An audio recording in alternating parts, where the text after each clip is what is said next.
You know, when I look back at my long and deliriously happy career, interviewing stars, glittering stars from the galaxy of music and entertainment, stars of the calibre of Clea, four beautiful young ladies who came 7th, 8th, 9th and 10th in the 2002 series of Pop Stars The Rivals. I'm talking stars like Fat Man Scoop, a charming young man I met one spring morning in 2004. I'm even talking about stars like the 411, who could have, maybe, perhaps, have become the UK's answer to Destiny's Child. They didn't, but they could have been.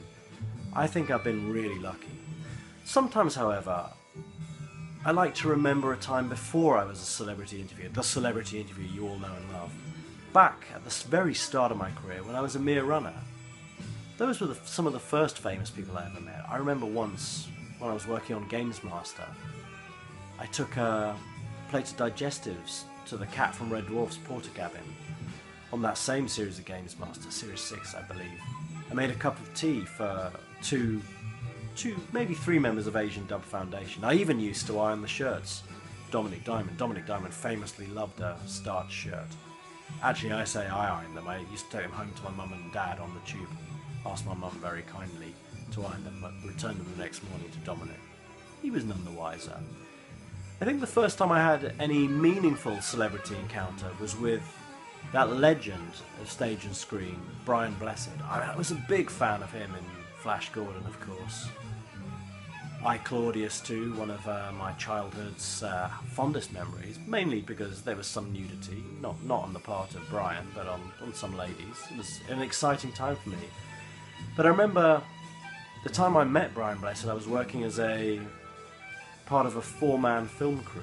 We went to interview him for reasons that escape me in his dressing room when he was playing the part of the child catcher on stage in Chitty Chitty Bang Bang. Seems unbelievable in 2015 to think that a middle-aged man would be quite happy to be called associated with a part called the child catcher, but they were more innocent times back at the turn of the 21st century.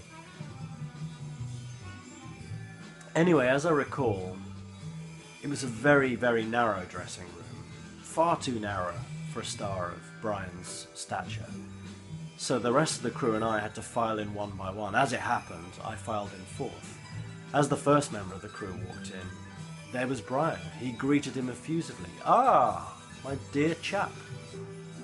What an absolute delight to meet you." The second member of the crew walked in. "Good heavens, it's a pleasure to meet you too." The third member of the crew walked in. "Hello, what a delight to meet you." I was thinking as we walked in, what a charming man Brian Blessed is. When it came my turn to walk in, and the fourth and final member of the crew, Brian looked at me, fixed me with his famous eyes, and went, "Who's this cunt?" I was a little taken back, I will admit. But I was amused, and I was impressed.